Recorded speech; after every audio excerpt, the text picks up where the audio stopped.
வணக்கம் and welcome to நம் உலக சமையல். நம் உலக சமையல் மூலமா எனக்கு தெரிஞ்ச world cuisine knowledge உங்களோட நான் ஷேர் பண்ணிக்கிறேன். Every week 3 to 4 videos upload பண்றேன். So இதுவரைக்கும் subscribe பண்ணாதவங்க please இப்போ subscribe பண்ணிடுங்க. இன்னைக்கு நம் உலக சமையல்ல USல பாப்புலரான ஸ்நாக் ஃபனல் கேக் தான் இன்னைக்கு செய்ய போறோம். இது வந்து ரொம்ப ஈஸி, ஃபாஸ்ட் அண்ட் டேஸ்டான ஸ்ட்ரீட் ஃபுட்டும் அண்ட் கிட்ஸ் ஃபேவரட் ஃபுட்டும் கூட. இதுக்கு வந்து மைதா, எக், மில்க் எல்லாம் சேர்ந்து ஃபனல்ல ஊற்றி டீப் ஃப்ரை பண்ணுறது தான். இது வெரி ஈஸி தான். வாங்க யூஎஸ்ல இருக்கிறவங்களோட favourite street food snack funnel cake எப்படி செய்யலான்ட்டு நம்ம உலக சமையல்ல போய் பார்க்கலாம்.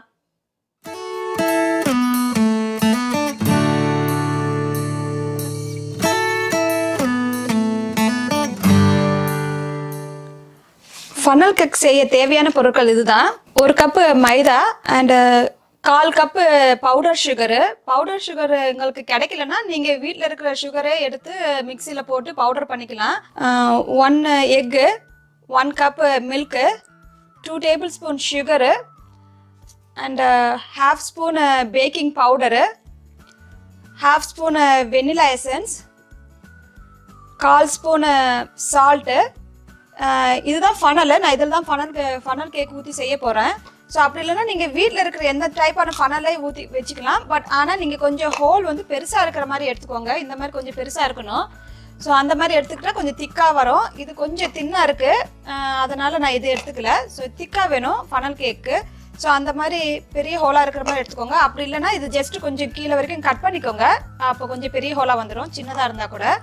ஸோ வாங்க இப்போ எப்படி ஃபனல் கேக் போய் செய்யலான்னு போய் பார்க்கலாம். ஸோ ஒரு பவுலில் வந்து எல்லாத்தையும் கலக்கிக்கலாம். ஸோ ஒரு எக்கு எடுத்து உடச்சி ஊற்றிக்கோங்க அதில்.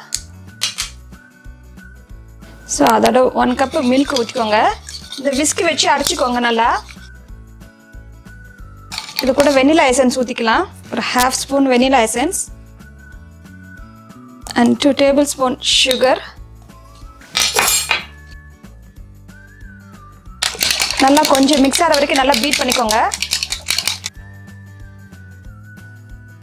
சால்ட் ஒரு 1/4 ஸ்பூன் போட்டுக்கோங்க. 1/2 spoon baking powder and 1 cup மைதாவை போட்டு கலக்கிக்கோங்க. நல்லா இந்த தோசை மாவு அளவுக்கு போரிங் கன்சிஸ்டன்சியாக இருக்கட்டும். நல்லா அந்த பதத்துக்கு இருந்தால் ஓகே தான். இந்த பாருங்கள், நல்லா கொஞ்சம் தண்ணியாக தான் இருக்கணும். ஸோ கட்டி இல்லாமல் நல்லா கலக்கி எடுத்து வச்சுக்கோங்க. இப்போ நம்ம எண்ணெயை காய வச்சுட்டு நம்ம டீப் ஃப்ரை பண்ணுறதா. ஃபஸ்ட்டு போய் எண்ணெயை காய வச்சுக்கலாம். இதை பாருங்கள், நான் எண்ணெயை காய வச்சுட்டேன். ஆக்சுவலி நான் இன்க்ரீடியன்ஸில் நான் எண்ணெயை சொல்லலை. ஸோ நீங்கள் டீப் ஃப்ரை பண்ணுற அளவுக்கு எண்ணெய் எடுத்துக்கோங்க. நான் இது வந்து அயன் இதுதான் எடுத்திருக்கேன், பேன் தான் எடுத்திருக்கேன். ஸோ நல்லா வேகும், ஒரே மாதிரி எல்லா இடத்துலையும் ஹீட் போய் எல்லாமே ஒரே மாதிரி வேகும். முக்கியமாக அயன் பேன் இல்லைன்னா ரெகுலர் பேன் எதுனாலும் எடுத்துக்கோங்க.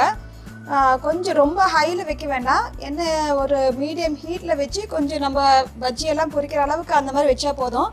ஸோ இந்த கோனில் எடுத்து நம்ம ஊற்ற வேண்டியதுதான். ஸோ ஒரே ஷேப் இருக்க வேண்டாம். ஸோ மாற்றி எல்லாமே ஃபுல்லாக கவர் ஆகிற மாதிரி ஊற்றிக்கோங்க.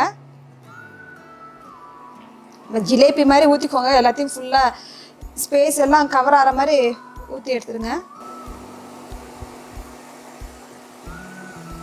ஒரு பக்கம் வெந்த அப்புறமா திருப்பி போடுறது தான். ஸோ அது வேகிற வரைக்கும் நம்ம வெயிட் பண்ணலாம். ஸோ இது இந்த ஸ்நாக் வந்து மோஸ்ட்லி டூரிஸ்ட் பிளேஸில் அண்டு கார்னிவல்ஸு இல்லைன்னா பீச்சஸ்ஸு சம் ரெஸ்டாரண்ட்ஸ்லேயும் கிடைக்கும். சம்டைம்ஸ் இந்த பார்க்கிங் லாட்டில் கூட கடை போட்டு விற்பானுங்க. ஸோ இங்கே ரொம்ப ஃபேமஸ் இந்த ஃபனல் கேக்கு வந்து. ஸோ நீங்களும் செஞ்சு பாருங்கள். ஸோ கொஞ்ச நேரம் வெந்த அப்புறம் ஒரு பக்கம் ப்ரௌன் ஆன அப்புறம் நல்லா மெதுவாக திருப்பி போட்டுக்கோங்க. ஸோ 2 பக்கமும் நல்லா வெந்துருச்சா பார்த்துக்கோங்க. வெந்த அப்புறம் அப்படியே எடுத்து போடுறது தான். இது நல்லா ப்ரௌன் ஆகிடுச்சு. இதுக்கு மேலே நம்ம பவுடர் சுகர் மேலே போடுறது தான். நான் இதை எப்படி போடுறேன்னு காட்டுறேன் பாருங்கள். வேறு பிளேட்டில் போட்டாச்சு. இதுக்கு மேலே நம்ம சுகர் பவுடரை மேலே போடுறது தான். ஸோ இதுக்கு வந்து சுகர் பவுடர் போடுவாங்க. அப்படி இல்லைன்னா சுகர் பவுடர் கண்டிப்பாக போடுவாங்க. நம்ம வேறு ஃப்ளேவர் வேணும்னா நீங்கள் வந்து சின்னமன் பவுடர் போட்டுக்கலாம். ஸோ அந்த ஃப்ளேவர் இருக்கும். அதுக்கு மேலே வந்து ஸ்ட்ராபெரி ஜாமு இல்லைன்னா இந்த மாதிரி நிறைய ஜாம் இருக்கும். ஃப்ரெஷ் ஃப்ரூட்ஸு இல்லைன்னா க்ரீம் எல்லாம் போட்டு சாப்பிடுவாங்க. பட் இது பிளெயின் ஃபனல் கேக்கு மோஸ்ட் பாப்புலர் இது தான். ஸோ டாப்பிங்ஸ் வந்து நம்மளோட இஷ்டம் தான். ஸோ அவ்வளோதான், ரெடி ஆகிடுச்சு ஃபனல் கேக் வந்து. இது நல்லா ஒரு மாதிரி சாஃப்ட் அண்ட் க்ரன்ச்சியாக இருக்கும். நீங்களும் ட்ரை பண்ணிட்டு எப்படி இருக்குன்னு கமெண்ட்ஸ் பண்ணுங்கள். நான் வேறு பிளேட்டில் அரேஞ்ச் பண்ணிவிட்டு திரும்பி காட்டுறேன். இங்கே பாருங்கள், டேஸ்டான ஃபனல் கேக் ரெடி ஆகிடுச்சு.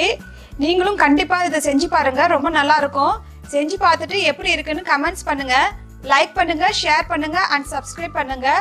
பக்கத்தில் இருக்க பெல் பட்டனையும் ப்ரெஸ் பண்ணிவிடுங்க. அப்போ தான் நான் போடுற வீடியோஸ் எல்லாம் உங்களுக்கு நோட்டிஃபிகேஷனாக வரும். தேங்க்யூ.